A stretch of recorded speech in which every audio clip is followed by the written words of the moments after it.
Hi, this is Mark from TrickSolo. Today I'd like to show you Viticulture World as an expansion for the game Viticulture. It was released by Stonemaier Games, and thanks Stonemaier for sending this expansion for review. And this is of course expansion, so you need the base game to play it. But this expansion is quite unique because it's cooperative. So this time all the players will have to work together in order to win the game. If you've never played Viticulture, this is a worker placement game, a Euro game, where you have your vineyard and you have your workers and you have special buildings, and you will have to plant wine, harvest fields, produce wine and sell wine to get money and to get victory points. And in this expansion you will also have to do the same things, but you will have to work with other players, you will have to talk with other players, plan things together. You will be able to exchange cards and wine and money with other players, because the victory condition here is that each player must score 25 victory points during 6 years of the game. So you have a time limit to win the game. There's also a new influence track, and the influence marker must reach end of the track. It's 10 and each player must have 25 victory points. And then all players will win the game. If they won't have as many points, they will lose the game. You will also get continents, new 7 continents you can play on. There are 7 unique continents deck, and each of the continents deck changes the gameplay a bit, gives you some cool information about winemaking. So let me show you how the game, how this expansion looks when it's set up on the table. I will tell you more about all the new things that you find inside. I will show you some examples, and then after that I will tell you my opinion on this expansion. So let me show you how it looks like. Okay, so this is Viticulture World. This is how it looks like when it's set up on the table. I will not tell you how to play Viticulture because this is an expansion. Viticulture World is an expansion, and I assume that you know how to play Viticulture more or less. So I will focus on the new things that are specific to this expansion. But if you have never played Viticulture, this is a worker placement game where you have your workers that you will have to put on the board on different action spaces. And in this game you will create or build your vineyard. You will plant different wine, fulfill wine orders, and try to achieve victory points.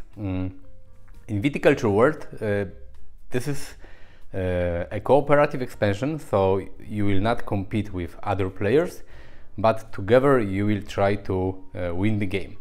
And the victory condition is that every player will reach 25 victory points, and the influence token will reach the end of the track, so it means 10 points. Influence track is a new track. It was not in the previous versions of Viticulture. Each player will have a separate vineyard board and will work on its own, but you can share cards. You can show each other cards, you can share ideas and talk together to plan everything, because all players need to reach 25 points, and if one of the players doesn't, you all lose the game. And to play Viticulture World you need some components from the base game, because you still need the visitor cards, summer visitor cards, winter visitor cards, you need the order cards, you need the wine cards, you need your meeples and some tokens, player boards and field cards and stuff like this. Of course coins and these beautiful wine tokens. But you will get a lot of new things, like you will get a brand new board. The board is divided into summer and winter, so you don't have 4 seasons like in Tuscany expansion, but you have summer and winter. You will get new Mama and Papa cards that you can use just these new cards, or you can shuffle them with the cards from the base game. You will get some nice hats And this is a cool thing I will show you. You have heads in two colors, in yellow and in blue, and you use the heads to put them on your workers' heads. So this is because now your workers are either summer workers or winter workers, and when you start the game you get one grande worker and two workers that can work in summer and two that can work in winter only. And if you train the seasonal workers, then you remove the head, and then the trained better worker can go to any action space either in summer or in winter.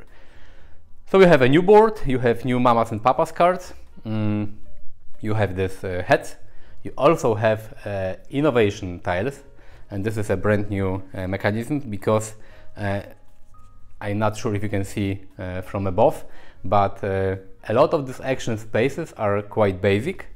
And if you remember action spaces from Tuscany or from the base game, some of them had bonuses, some of them gave you some benefits if you were the first person to put your meeple on the action space. And the action spaces in Viticulture World are quite basic, but you have an option to upgrade them. And every action space on the board has got a innovation tile that you can buy and you can place on a specific action space.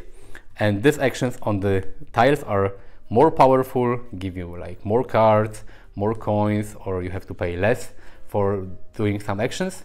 So you can add them to the board during the game. And if any player adds them to the board, other players can use them. So this is part of the cooperative game mode.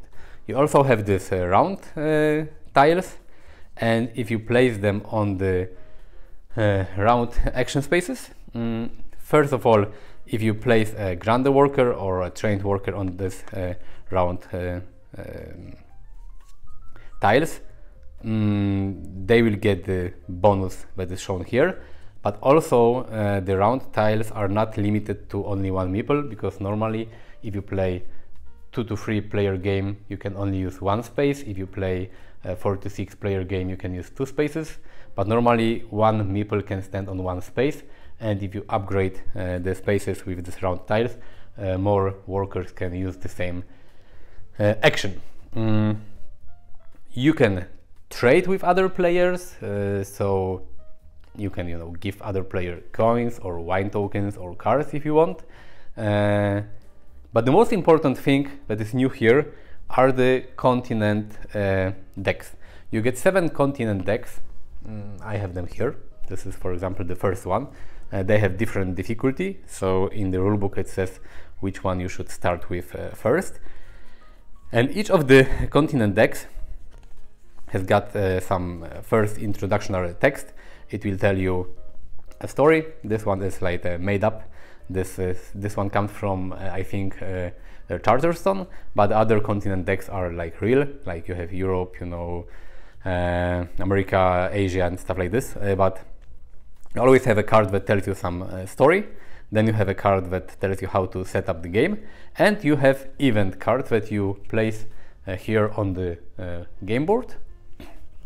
And each year you reveal one of these cards. Oh, because I forgot to tell you that to finish the game, to get 25 victory points and 10 influence points, you only have 6 years. You cannot play infinitely, so you have to, optimize your action and remember that you have only 6 years to win the game. If you don't manage to score the necessary points during 6 years, you will also lose the game. So you have event cards, and each year you reveal one event. It will tell you some story, some description, and sometimes you have some actions, sometimes you have some events that you can do. Every card is different. And in the first continent you have only 6 cards because you have 6 years. But let me show you some other continent decks. Sometimes you have more cards, like for example 8 events are here. So it's recommended that when you play the game for the first time, you should use the event cards in order, so from 1 to 6, and you can put the remaining cards back into the box. But if you play the game for a second time, you can shuffle all the events, so they don't have to be in order. So you shuffle all the, in this example, 8 cards, and then you take 6 events and you put the rest in the box. So every game will be a little different. And you have 7 different continent decks. Each one gives you some, let me show you some cards. There are some, cards, some bonuses, some different actions, some goals that you can achieve. So it's really, really fun because it makes every game a little different. But basically it plays like a regular viticulture game where you have your player board, you will have to plant wines, you will have to harvest them, you will have to create wine, sell the wine and get liras and score points. This expansion can be played solo as well. If you want to play it solo, you will have an opponent but also a helper. It's called Buratino, and this is a fun name because previously your opponent in the solo mode was called Automa, and the name came from Italian word automaton. And here the solo opponent is called Buratino, and the name came from Italian word for a sock puppet, because your co-player in solo mode, Buratino, will also help you. It will put his workers on different actions, so the actions may be blocked for you, but this is normal in a regular game as well, because even that you play cooperatively, a lot of action spaces can only have one worker. So if your co-player places his or her worker on action space, the action is taken for the year. And Buratino does the same. He's got 8 workers, so he puts 4 workers on in the summer and 4 in the winter. There is a special deck, and each season you take 1 card randomly, and it shows you where you have to put Buratino workers on the board. But apart from placing workers on the board, Buratino also has got coins, and every season Buratino gets free coins, and Buratino can spend the coins to remove his workers from the board. Let's say there is a Buratino worker on an action space you would like to use. You can pay 2 liras from your Buratino coins to remove his worker from the board. Also, Buratino can help you with getting innovation tiles, and he can help you with gaining influence points. So you can spend Buratino liras to buy new innovation tiles or to get influence points. So he's your, in a way, he's your opponent, but he also helps you to win the game, because otherwise he cannot only play against you, because this is a cooperative expansion. Buratino also has got his hand of cards. He always has 4 cards, and you can trade with him and give him your cards and take cards from him. So this is really, really cool. So these are more or less all the new things that you get in this expansion. So you have the continent decks, you have innovation tiles, oval and rectangular, you have the hats, so some workers can only work in summer and winter, new mamas and papas cards, and also there is the new goal that all players must get 25 victory points and 10 influence points during 6 years to cooperatively win the game. So let's go to the summary and let me tell you what I think about this expansion. Viticulture is my favorite worker placement game of all time. I have the base game, the Tuscany expansion, all the visitor expansions, and I really, really love this game. And it's not a surprise that I like the Viticulture World. It's a cool expansion because it's not an expansion that only adds more of the same things that we knew before, but it gives you a new way to play the game, and this is really cool, because if you played Viticulture with other people, now you can play it cooperatively, and there are not that many cooperative Euro games, so this is cool. But if you played solo, you can also play this expansion solo, and you have a new automa that will help you, as I showed before, and it also gives you new ways to play the game. I really like the idea of the innovation tiles, because now it's up to you which action will be better and which action will be boosted, and you can upgrade the specific action spots on the board. It's up to you how you will modify them. I like the new cards, Mamas and Papas. They give you more variety, but I really love the continent decks. You have 7 of them, and each of the deck changes the gameplay. I will not show you all. I haven't shown you all the continent decks, because I don't want to spoil the fun for you. But they change the gameplay, and they give you new options, new cards, sometimes even new tracks that you can gain bonuses from, and it's really a cool idea. I like the new board. I think it's less complex than the Tuscany board, because in Tuscany you had 4 seasons. This is more similar to the base game board, because you only have 2 seasons. But thanks to all the actions and the options to upgrade the actions, it's really fun. I like that you can mix things from other expansions here, because you can use the Tuscany structure cards, you can use the visitors from the 2 small visitor expansions. So it's really cool that you can mix and match all the content for Viticulture and create the game like you would like to have. So this is really nice. If you don't like cooperative games, then obviously this is not an expansion for you, because you will have to work with other players, because otherwise you will all lose the game. One more thing that's quite funny for me is that a lot of people says that this expansion changes the way Viticulture was played, because normally when you play Viticulture, you play as long as one of the players reaches the end point of victory track.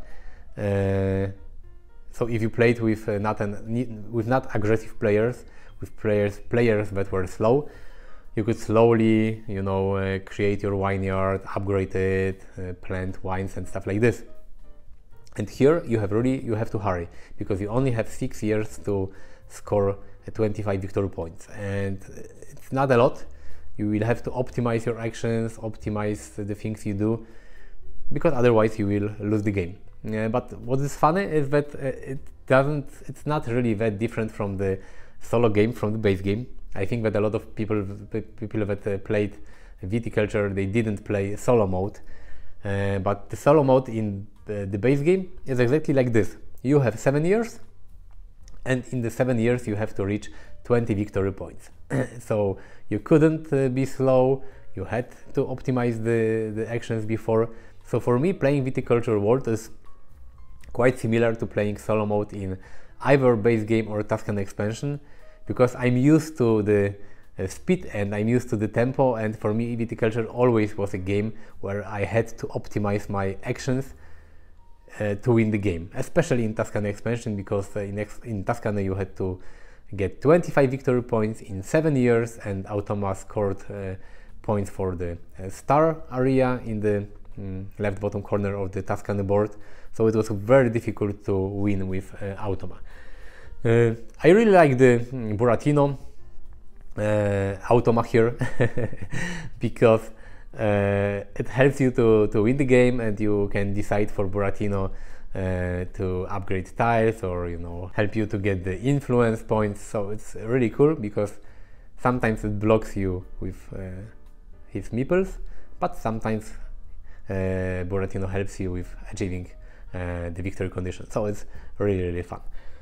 I think if you like Viticulture, this is a must-have expansion. It's fun to play, it adds a lot of new things, but it doesn't change drastically the gameplay from the base game. If you know how to play Viticulture, you can very quickly start playing Viticulture World. The rulebook is not long, so it's really cool expansion. Thank you for watching. Visit me on Instagram, visit me on Twitter, visit me on Facebook. I will leave descriptions in this video. Click like if you like this button, subscribe to my channel if you like this video, and thank you for watching. See you next time. Bye.